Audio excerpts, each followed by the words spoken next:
Hello, welcome back to another episode of Witnessing 101, and now this is Witnessing 102. And as promised last time, today I'm going to be discussing evolution and the Bible. So there are some Christians out there that say that evolution is biblical and it can be found in the Bible, and in fact, God used evolution to create everything we see in the world today. There are a few theories about this, but if we look at them all, we'll see that none of them are truly biblical. In Genesis 1 and 2, in between Genesis 1 and 2, we find the gap theory, where between Genesis 1 verse 1 and 1 verse 2, there was a large gap of time when God used the Big Bang to create everything, because how could there be nothing but God in verse 1, but there could be water in verse 2? But there's no evidence for this gap theory. Not only is it, a gap theory, there's no evidence because there would have been a gap. No writer in the Bible talks about this. And next one is God used evolution to create all the animals we see. And this ties in with the idea that the 7 days aren't the 7 literal days we have today, or something like in prophecy where a year is a day, but more like a year is a million days. So you see that people think evolution happened within these non-literal days, but again, there's no evidence in Genesis or in any other Bible writers that this happened. If God wanted Moses to know that he had used evolution, wouldn't he have told Moses and so he could have written it down? No, it just doesn't make sense. So you see that there's no real evidence for evolution in the Bible. So we can't say that that's a thing, because we can't say that we have evidence for it because there is none. So we can see that there's no evidence for Bible evolution. But what about just pure evolution by itself? Maybe that could work. But let's see what evidence evolutionists use to debate that they're correct. Then the first thing they want to use is the fossil record and how they have evidence of fossils being found that are the missing link between humans and apes or whatever. And all kinds of, and fish and reptiles, all kinds of stuff. But if we look, all the ones that we have ever found, just for humans and apes, for example, buried in the ground during excavations, they were all either completely human DNA, completely chimp or ape DNA, or fake. And if something is fake, that shows that someone is trying to cover up what they did, what they believe, and so it seems true. In fact, lots of the relics that the people from the 19th and 18th centuries thought to be missing links have been proved to, in fact, be fake. Next thing they say is, the layers take millions of years to form. The layers you can see in things like sedimentary rock in places like the Grand Canyon. They say this must have taken years to form, and then millions of years to form, and then millions of years to be eroded away. But you can see that these layers are not millions of years old, however, because not specifically in the Grand Canyon, but in other historical sites we can see petrified trees in cliff faces. They say, these trees were millions of years. If these trees formed in millions of years of dust and things, that's not realistic because they would rot and fall down. Trees can't just stay that way for millions of years, and the only way for a tree to get petrified is for it to be completely covered in soil and sediment. Otherwise, the top will fall over and rot, and the bottom might sediment, but these whole trees are sedimented, so the layers that we see could not be millions of years as we see. Next thing they tried to use as well, it must be millions of years because we have carbon dating. There's this element called carbon-14, I believe, and it's created when solar wind from the sun hits the earth. And this solar wind is very element rich, and when it hits the atmosphere, those elements form a chemical reaction and it creates carbon-14, which is a radioactive element. Don't be scared because it's a very, very minuscule amount. But sometimes, however, this carbon decides to hook up with oxygen, as carbon likes to do.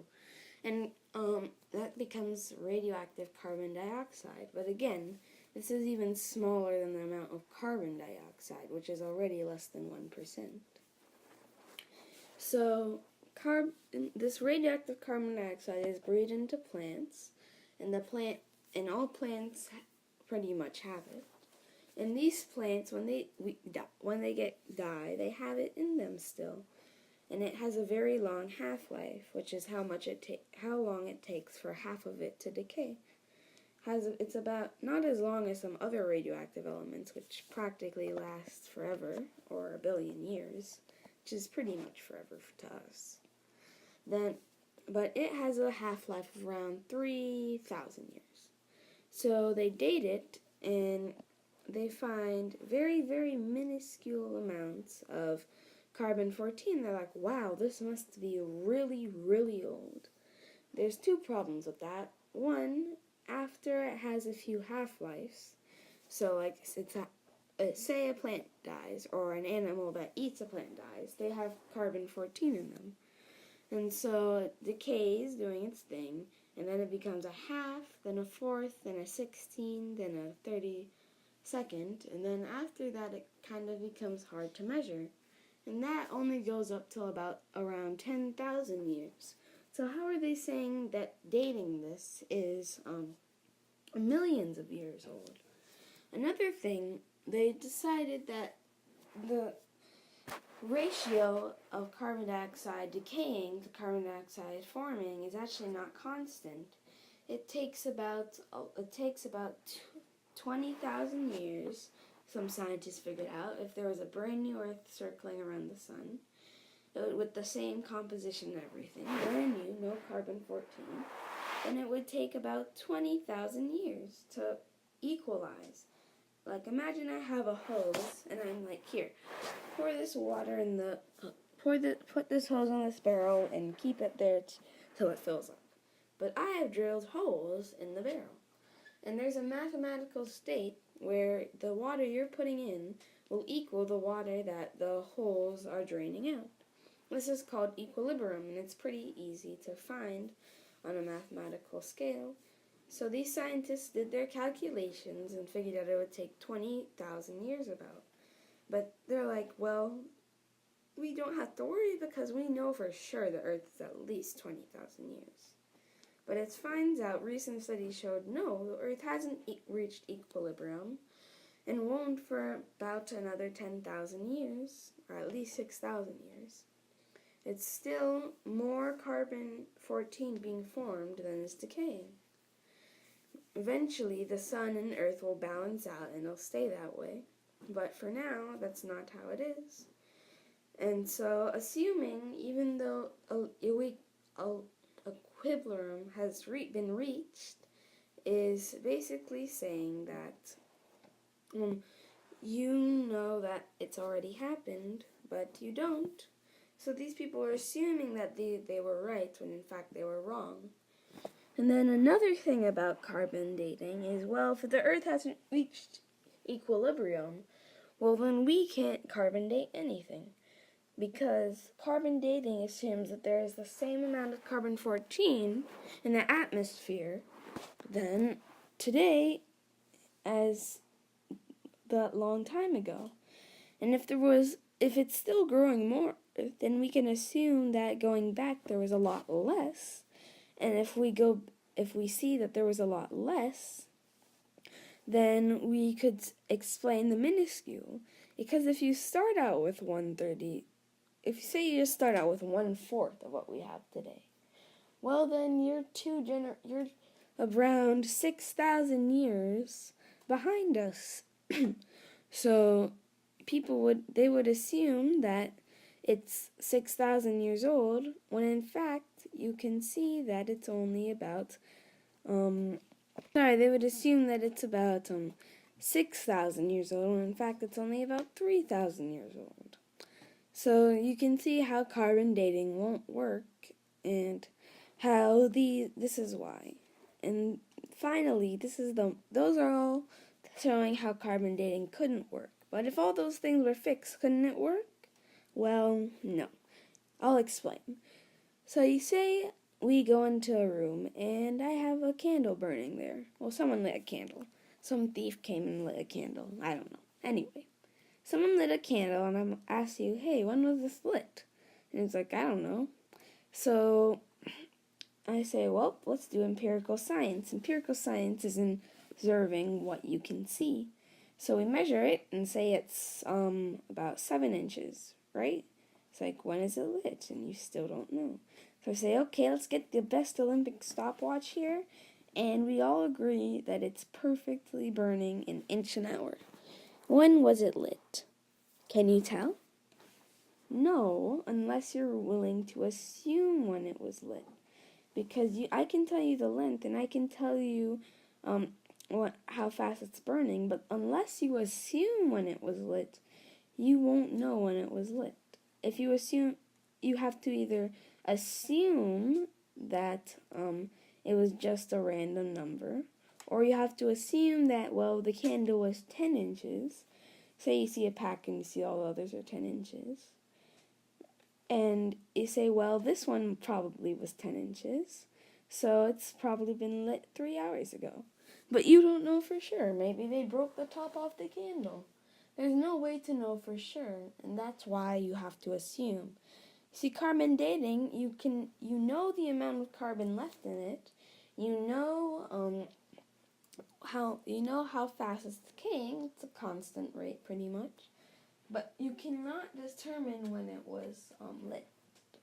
But you cannot determine when it died, because you don't know. You have to assume, which, as we saw, is where these scientists go wrong.